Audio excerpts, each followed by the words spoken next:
नमस्कार दोस्तों, स्वागत है आपका हमारे YouTube चैनल जीके ट्रैकर पे। देखिए फ्रेंड्स, आज के इस वीडियो में हम बात करेंगे जो हमारी एक सीरीज़ है उत्तराखंड जीके परीक्षावाणी सीरीज़, और इस सीरीज़ में हम पूरी परीक्षावाणी को वन लाइनर फॉर्मेट में कवर कर रहे थे। ये हमारा इस सीरीज़ का आज 12वां भाग होगा। अगर आपने अभी तक इस सीरीज़ के प्रीवियस 11 पार्ट जिसमें हमने 550 प्रश्नों को कवर किया है उन्हें नहीं देखा तो आप प्लेलिस्ट में जाके देख सकते हैं। चलिए फ्रेंड्स, आज के इस वीडियो को शुरू करते हैं। वहीं से शुरू करेंगे जहां हमने लास्ट वीडियो में छोड़ा था, और इस पूरी सीरीज के बाद आपकी जो परीक्षावाणी है वो आपके वन लाइनर के फॉर्म में, क्वेश्चन के फॉर्म में कवर हो जाएगी। जितने क्वेश्चन आपके वहां से बनते हैं वो आपके यहां से कवर हो जाएंगे। तो चलिए शुरू करते हैं। पहला प्रश्न है हमारा, बांज वृक्ष का वनस्पतिक नाम क्या है? देखिए, बांज वृक्ष का वनस्पतिक नाम है क्वार्कस ल्यूकोटाइकोफोरा। इंपॉर्टेंट है, वनस्पतिक नाम पूछा जा सकता है। ठीक है। दूसरा प्रश्न है, किस वृक्ष को उत्तराखंड का वरदान कहा जाता है? मोस्ट इंपॉर्टेंट है, उत्तराखंड का वरदान बांज वृक्ष को ही कहा जाता है। ठीक है, और इसका हमने वनस्पतिक नाम देखा, यह भी आपको याद रखना है। ठीक है। अगला प्रश्न है हमारा, उत्तराखंड में बांज वृक्ष की कितनी प्रजाति पाई जाती है? उत्तराखंड में बांज वृक्ष की 5 प्रजातियां पाई जाती हैं, और अगर बात करें पूरे विश्व में तो पूरी विश्व में बांज वृक्ष की 40 प्रजातियां पाई जाती हैं। तो आपको दोनों नंबर याद रखने हैं, ऐसे प्रश्न पेपर में पूछे जाते हैं। उत्तराखंड में 5 प्रजाति, पूरे विश्व में 40 प्रजातियां। अगला प्रश्न है, किस वृक्ष को शिव की जटा कहा जाता है? तो शिव की जटा, उत्तराखंड का वरदान, या फिर उत्तराखंड का हरा सोना, ये सब उपनाम है किसके? बांज वृक्ष के। ये आपको याद रखना है, इंपॉर्टेंट है। अगला प्रश्न है, एक वयस्क बांज वृक्ष के जड़ों में कितने घन मीटर जल रोकने की क्षमता होती है? तो ये होता है 3.5 घन मीटर की क्षमता होती है। ठीक है, इसीलिए जो बांज वृक्ष होता है इन्हें शिव की जटा भी कहा जाता है। ठीक है, तो ये नाम भी आपको याद रखना और ये नंबर भी आपको याद रखना है, 3.5 घन मीटर। नेक्स्ट है हमारा, वन क्षेत्र का कितना प्रतिशत भाग वन विभाग के अधीन आता है? तो वन क्षेत्र का लगभग 70%, ठीक है, 70.5% भाग यह वन विभाग के अधीन आता है। ठीक है। 15% के करीब भाग वन पंचायतों के अधीन आता है। राजस्व विभाग के अधीन लगभग 14% के करीब आता है, और आधा प्रतिशत लगभग निजी क्षेत्रों को दिया जाता है। तो ये वर्गीकरण है पूरे वन क्षेत्र का, उत्तराखंड का, ये आपको याद रखना है। ठीक है, वन विभाग के पास कितना है, वन पंचायतों के पास कितना है, राजस्व विभाग के पास कितना है, ये आपको याद रखना है। और जल्द ही आपकी जो 17वीं वन रिपोर्ट है उसके ऊपर एक अलग सा वीडियो आएगा, जिससे आपके सारे प्रश्न जो उस रिपोर्ट से पूछे जाते हैं आपके कवर हो जाएंगे। नेक्स्ट है हमारा, लीसा किस वृक्ष से प्राप्त होता है? देखिए, लीसा जो है ये आपका चीड़ वृक्ष से प्राप्त होता है। अब इसको लेकर आपके एक और प्रश्न है जो पूछा जाता है, आपको उसे यहीं पर याद कर लेना है, पेपर में पूछा जा चुका है। ठीक है, पहला प्रश्न तो यही है कि यह जो लीसा है यह हमें चीड़ वृक्ष से प्राप्त होता है। ठीक है, इस लीसा से तारपीन आदि बनाया जाता है, ये आप जानते हैं। एक क्वेश्चन पूछा जाता है कि उत्तराखंड में चीड़ वृक्ष से लीसा निकालना या लीसा का टिपान कब से शुरू किया गया? तो उत्तराखंड में चीड़ वृक्ष से लीसा निकालना 1890 में शुरू हुआ था। तो यह भी आपको याद रखना है, पेपर में पूछा जाता है। नेक्स्ट है हमारा, उत्तराखंड में सर्वप्रथम वन पंचायतों का गठन कब हुआ था? उत्तराखंड में वन पंचायतों का गठन 1931 में किया गया, और यह क्वेश्चन एक प्रीवियस ईयर क्वेश्चन है, पेपर में पूछा गया है। अगला प्रश्न है, किस वृक्ष की छाल से कत्था प्राप्त होता है? देखिए, अभी हमारी जो एनसीईआरटी भूगोल की सीरीज है वहां पर भी हमने इस प्रश्न को देखा था कि जो कत्था है ये हमें किस वृक्ष से प्राप्त होता है? खैर वृक्ष से प्राप्त होता है। ठीक है, तो इंपॉर्टेंट क्वेश्चन है, पूछा जाने के इसके चांसेस हैं। अगला प्रश्न है, कागज किसके तनों से प्राप्त किया जाता है? तो किसके तनों से हमें कागज मिलता है? तो भोजपत्रों के जो तने होते हैं उनसे हमें कागज मिलता है। ठीक है, कौन सा ताल है उत्तरकाशी का जिसके चारों ओर भोजपत्र के वृक्ष हैं? कमेंट करके आप बताएंगे। ठीक है, 6 कोने वाला ताल जो उत्तरकाशी में है। नेक्स्ट है, चरक संहिता में उत्तराखंड को क्या कहा गया है?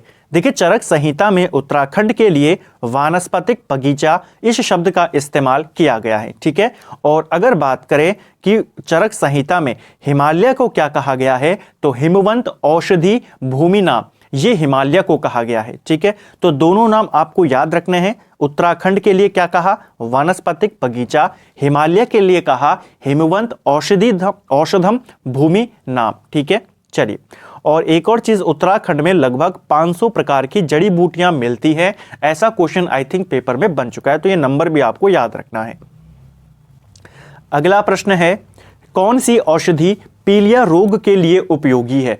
तो देखिए, पीलिया रोग में कौन सी औषधि उपयोगी होती है? वो है किलमोड़ा। ठीक है, ये आपको याद रखना है। किलमोड़ा को ही हम दारू हरिद्रा या जरिश्क के नाम से भी जानते हैं। तो ये इसी के अन्य नाम हैं, आपको याद रखना है। मैंने पूरी किताब, पूरे चैप्टर के इसी प्रकार वन लाइनर नोट्स में यहाँ पे बनाए हैं, तो आपके क्वेश्चन के फॉर्मेट में सारी क्वेश्चन आपके कवर हो जाएंगे कि किस पेज से कितने क्वेश्चन, किस पैराग्राफ से कैसे क्वेश्चन यहाँ से बन सकते हैं। चलिए, तो आपको ध्यान रखना है, पीलिया रोग के लिए उपयोगी है किलमोड़ा और इसी का अन्य नाम है दारू हरिद्रा या जरिश्क। नेक्स्ट है, किलमोड़ा पौधे की जड़ों में क्या पाया जाता है? तो देखिए, यह जो किलमोड़ा है, इसके जड़ों में बर्बेरियन हाइड्रोक्लोराइड नाम का यह पाया जाता है। ठीक है, यह जो आप कह सकते हैं केमिकल है, ये पाया जाता है किलमोड़ा की जड़ों में। ठीक, और यह जो केमिकल है, ये आंखों के उपचार के लिए भी काफी मददगार होता है। ठीक है, चलिए, नेक्स्ट है, किस पौधे को वन्य जीव अधिनियम की प्रथम श्रेणी में रखा गया है? तो वन्य जीव अधिनियम की पहली श्रेणी में किलमोड़ा पौधे को ही रखा गया है। आपको ध्यान रखना है, इंपॉर्टेंट है। किलमोड़ा से आपके ये 3 प्रश्न बन सकते हैं। पहला प्रश्न जो हमने सबसे पहले देखा कि पीलिया रोग में इस्तेमाल होता है किलमोड़ा। ठीक है, उसके अन्य नाम हमने देखे जरिश्क और दारू हरिद्रा। इसके अलावा हमने केमिकल देखा जो किलमोड़ा की जड़ों में पाया जाता है, बर्बेरियन हाइड्रोक्लोराइड। और तीसरा प्रश्न ये कि इसे वन्य जीव अधिनियम की पहली श्रेणी में रखा गया है। चलिए, नेक्स्ट है हमारा, ज्वार उतारने में किस औषधि का प्रयोग किया जाता है? तो ज्वार उतारने में चिरियता नाम की औषधि का इस्तेमाल किया जाता है। इंपॉर्टेंट है, ध्यान रखेंगे। नेक्स्ट है, रंग रोगन एवं हवन सामग्री बनाने में किस वनस्पति का प्रयोग होता है? तो रंग रोगन करने के लिए, ठीक है, बनाने के लिए, हवन सामग्री बनाने के लिए झूला वनस्पति का इस्तेमाल होता है। इंपॉर्टेंट है, ध्यान रखेंगे। और इसको लेकर एक प्रश्न पेपर में पूछा जा चुका है कि प्रथम ग्रेड का झूला किस देश को निर्यात किया जाता है? झूला वनस्पति किसके लिए इस्तेमाल होती है? रंग रोगन आदि बनाने के लिए, इसके अलावा जो हवन सामग्री है उसके लिए। जो प्रथम ग्रेड का झूला होता है, उच्च कोटि का जो झूला वनस्पति होती है, ये फ्रांस को भेजा जाता है। इंपॉर्टेंट है, ध्यान रखेंगे। नेक्स्ट है, हरिद्वार में पाई जाने वाली बुद्धिवर्धक वनस्पति कौन सी है? तो देखिए, हरिद्वार में पाई जाती है एक बुद्धिवर्धक वनस्पति ब्राह्मी। ये आपको याद रखना है। ठीक है, सीधा ऐसा प्रश्न बना देगा कि इनमें से किस वनस्पति को बुद्धिवर्धक वनस्पति कहते हैं? ब्राह्मी को कहते हैं। या फिर बुद्धिवर्धक वनस्पति ब्राह्मी किस जनपद में पाई जाती है? ठीक है, पाई जाती है अधिक मात्रा में, यह है आपके हरिद्वार में। ठीक है, चलिए, कौन सा पौधा हृदय रोग के लिए उपयोगी होता है? तो दिल के लिए अच्छा होता है घिंगारू पौधा। इंपॉर्टेंट है, आपको ध्यान रखना है। किस औषधि का इस्तेमाल आयुर्वेदिक शैम्पू बनाने में किया जाता है?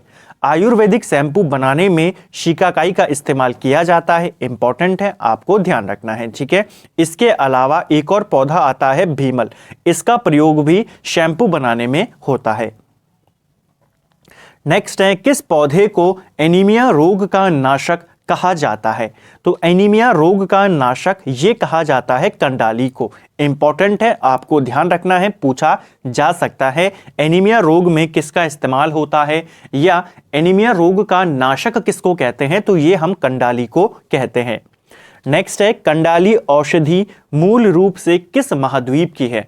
तो ये आपकी मूल रूप से यूरोप का इसको माना जाता है। ठीक है, इंपॉर्टेंट है ये वाला क्वेश्चन भी, आपको ध्यान रखना है कि जो कंडाली है यह मूल रूप से कहां की है? तो यूरोपियन औषधि इसको माना जाता है, यूरोपियन पौधा। नेक्स्ट है किस पौधे का जल गठिया रोग के लिए उपयोगी होता है?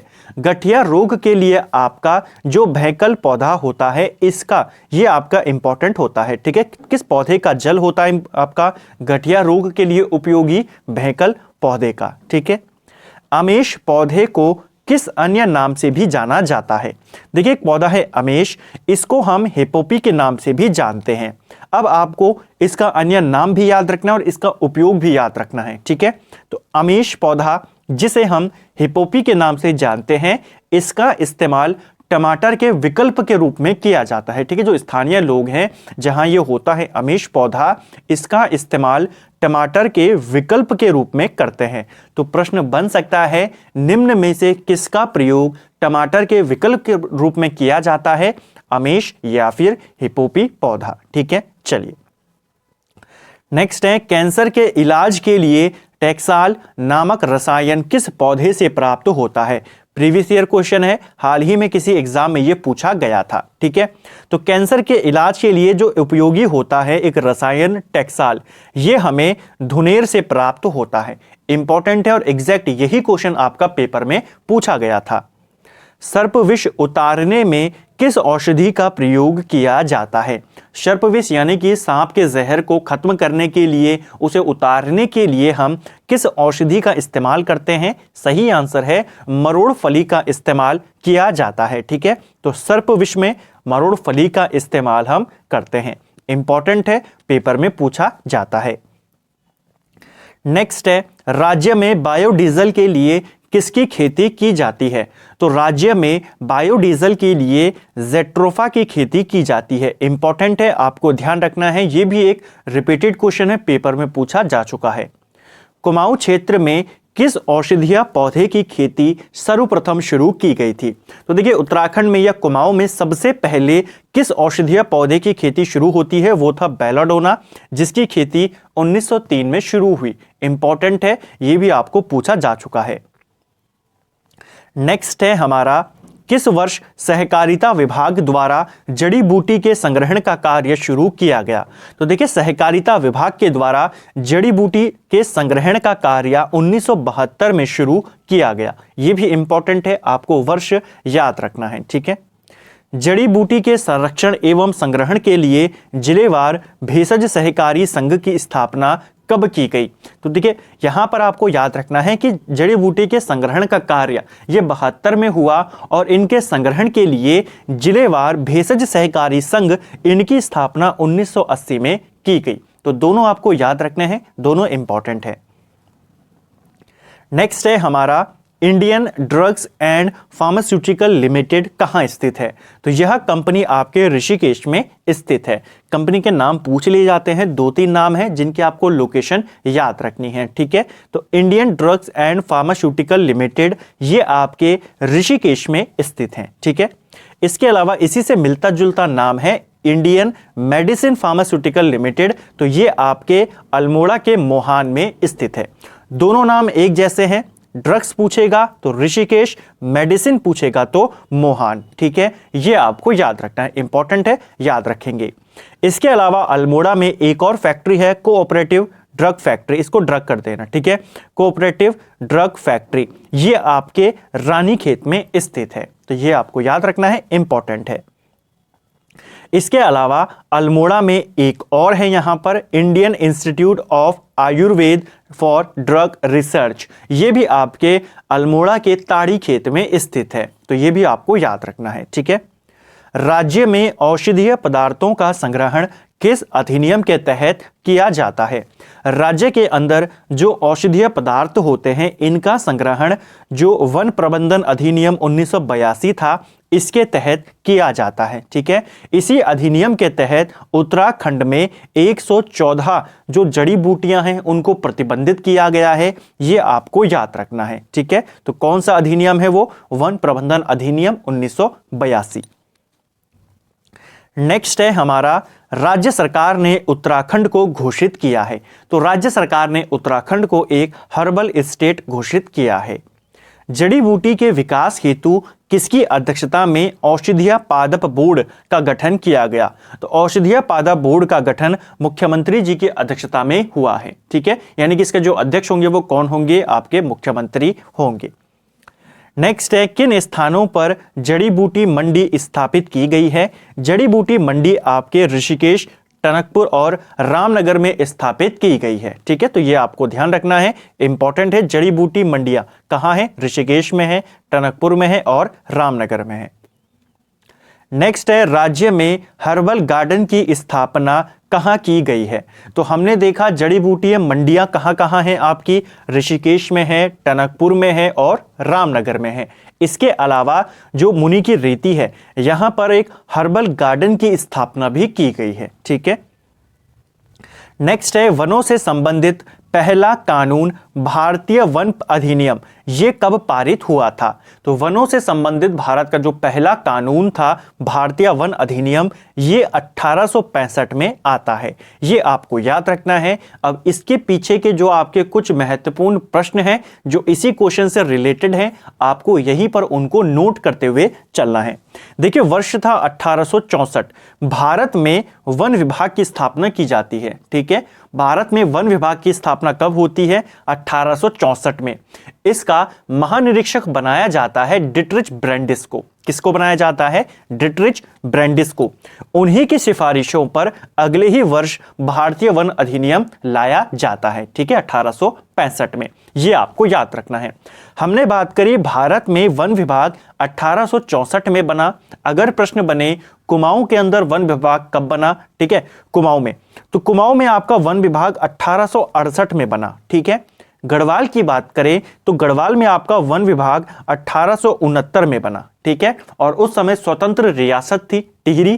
टिहरी के अंदर वन विभाग आपका 1885 में बना। तो ये चारों वर्ष आपको याद रखने हैं। 64 में भारत में बना, 68 में कुमाऊं में बना, 69 में गढ़वाल में बना और 85 में टिहरी रियासत में बना। ठीक है, चलिए नेक्स्ट है, केंद्रीय वानिकी परिषद की स्थापना कब की गई थी? केंद्रीय वानिकी परिषद, इसकी स्थापना 1948 में की गई और यह क्वेश्चन भी आपका इंपॉर्टेंट है, पेपर में पूछा जाता है। वन महोत्सव का आयोजन कब शुरू हुआ था?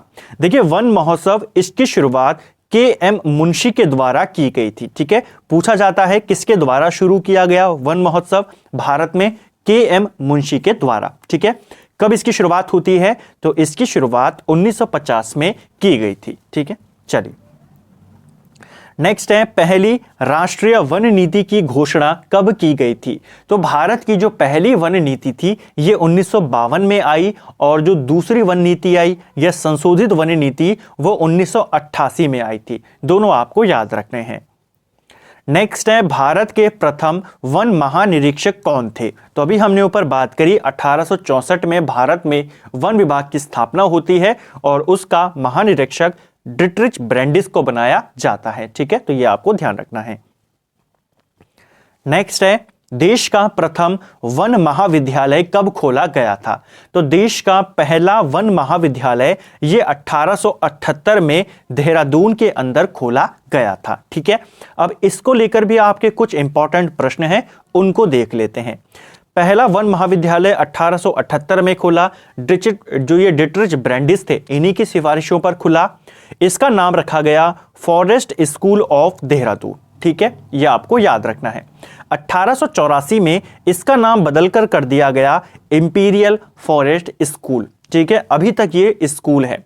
1906 में इसका नाम इंपीरियल फॉरेस्ट रिसर्च इंस्टीट्यूट यानी कि FRI कर दिया गया। ये आपको याद रखना है। ठीक है, इसीलिए जब आपको FRI का स्थापना पूछा जाता है तो आपको 84, 78 नहीं मिलता आंसर, आपको 1906 आंसर करना होता है। उससे पहले ये स्कूल था forest school of Dehradun, imperial forest school, लेकिन रिसर्च इंस्टीट्यूट ये बना आपका 1906 में। तो ये आपको याद रखना है, जब भी आपको FRI की स्थापना पूछी जाएगी जो देहरादून में है वो आपको 1906 ही बताना है। 1906 में इसका नाम इंपीरियल फॉरेस्ट रिसर्च इंस्टीट्यूट कर दिया गया और आज़ादी के बाद इसका नाम इंडियन फॉरेस्ट रिसर्च इंस्टीट्यूट कर दिया गया, जिसे हम कहते हैं शॉर्ट में FRI। ठीक है, फॉरेस्ट रिसर्च इंस्टीट्यूट कहां है? देहरादून में स्थित है। नेक्स्ट है FRI को किस वर्ष विश्वविद्यालय का दर्जा दिया गया? तो FRI को विश्वविद्यालय का दर्जा 1991 में दिया गया। इंपॉर्टेंट है, आपको ध्यान रखना है। देहरादून के कुलागढ़ में वन अनुसंधानशाला की स्थापना कब की गई थी? तो देखिए, देहरादून के कुलागढ़ में वन अनुसंधानशाला, इसकी स्थापना 1929 में की गई। ये भी इंपॉर्टेंट है, आपको याद रखना है। ठीक है, फैक्ट बेस पे क्वेश्चन आपके लगातार बनते रहे हैं, आपको सभी प्रश्नों को अच्छे से याद रखना है। जो आपको याद है उनका आप रिवीजन करिए, जो याद नहीं है मैं फिर से कहूंगा कि आप एक अलग से कॉपी लें, छोटी सी कॉपी, और उसमें उन प्रश्नों को लिखते हुए चलें जो आपको एक बार में याद नहीं हो रहे हैं। इस वीडियो में भी आपके हमने जो ये 50 क्वेश्चन देख रहे हैं, कितने क्वेश्चन ऐसे होंगे जो आपको एक बार में याद हो जाएंगे। ठीक है, लेकिन कुछ क्वेश्चन ऐसे भी होंगे जो एक बार में याद नहीं होते, आपको उनको रिवीजन की जरूरत होगी। तो उन क्वेश्चनों को उस कॉपी में लिखें और जो आपको एक बार में याद नहीं होते, ठीक है, ताकि आपको ये चीजें याद रहें, रिवीजन में भी आसानी हो। नेक्स्ट है हमारा, रवाई आंदोलन के समय टिहरी नरेश कौन था? देखिए, जब रवाई आंदोलन हुआ उस समय टिहरी के नरेश थे नरेंद्र शाह। यह आपको याद रखना है, इंपॉर्टेंट प्रश्न है, पूछा जाता है। रवाई कांड कब घटित हुआ? रवाई कांड आपका 30 मई 1930 को हुआ। हमने लास्ट वीडियो में भी इसकी बात करी थी कि रवाई कांड, जिसे हम तिलाड़ी कांड भी कहते हैं, तिलाड़ी मैदान में हुआ। ठीक है, उस समय ये टिहरी में था, वर्तमान में ये उत्तरकाशी जनपद में है। ठीक है, तिलाड़ी मैदान कौन सी नदी के तट पर है? यमुना नदी के तट पर है, आपने कमेंट करके बताया।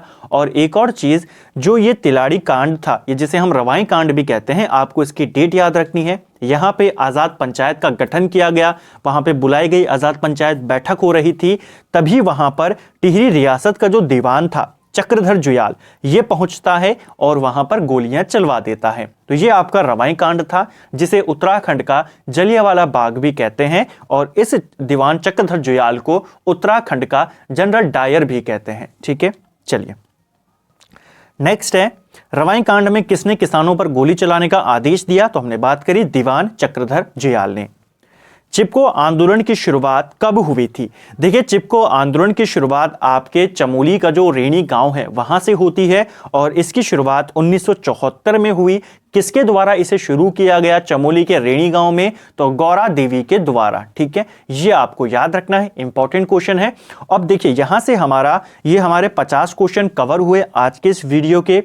अगला जो वीडियो होगा उसमें हम यहीं से आगे चलेंगे, वन आंदोलनों पर हम आ गए हैं, तो वन आंदोलनों से रिलेटेड जो भी आपकी पूरी का पूरा यहाँ के आपके क्वेश्चन बनते हैं इन आंदोलन को लेकर, उनको लेकर मैंने प्रश्न बनाए हैं ताकि आपको अच्छे से वो याद हो जाएं। तो उनको हम नेक्स्ट वीडियो में कवर करेंगे।